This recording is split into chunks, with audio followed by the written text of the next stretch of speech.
The usual argument for an in-house data centre is that it's cheaper. This is unlikely to be true since wholesale data centre operators enjoy greater economies of scale. An in-house data centre seems cheaper because many items of the budget are hidden. First up is rent. Data centre is usually located next to the main office, so the floor space rent is included in the corporate overheads. Then take power. The data centre power is added to the overall corporate utility bill.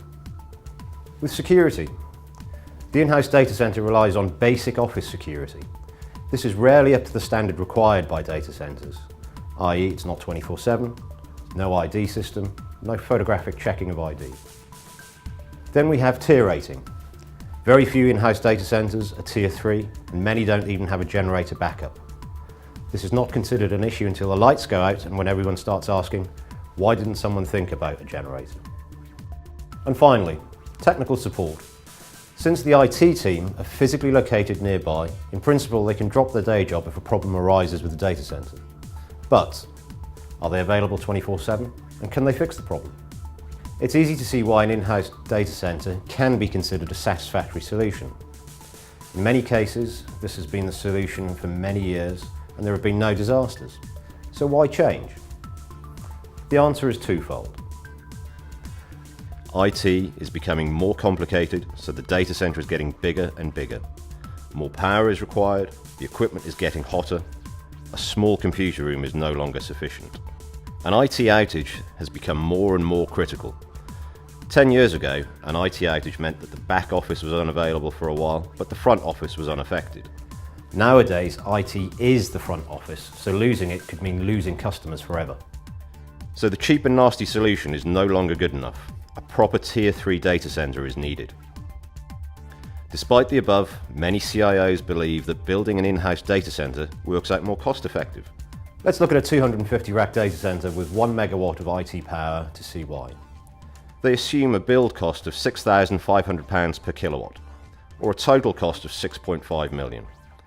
They depreciate this over 10 years to get a figure of £650,000 per year, which works out at £2,600 per rack.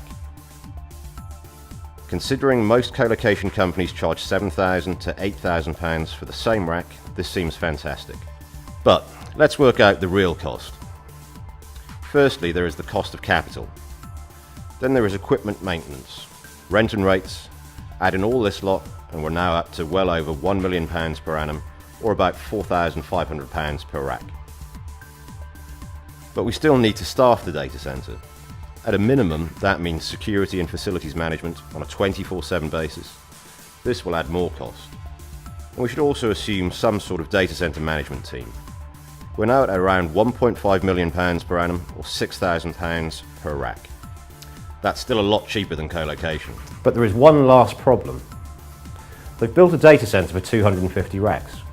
How did they choose the number 250? Is this their current requirement? Certainly not, because if it was, they would have had no space for expansion. It is probably their forecast need over the next 10 years. Today, they probably need half that amount, say 125 racks. The actual cost per rack is double, £12,000 per rack. Of course, this number will reduce as the data centre fills up. But what happens if they get to rack 251? Do they build a new data centre? Asking for a budget of £6.5 million for one extra rack won't go down well. Running and planning the data centre has now become a full-time job. Now that co-location option looks very attractive. You can move in tomorrow. There is no land purchase, planning permission, design and build, construction management, power installation, connectivity issues, hiring and training, implementation of processes, an application for ISO 9001, 14001 and 27001. That's all been done by the colo company. If you want 50 racks, that's okay. You pay for 50 racks. If you want 251 racks, that's okay. So, taking all these factors into account, it soon becomes apparent that outsourcing the data center requirement provides flexible, scalable, resilient and cost-effective solutions.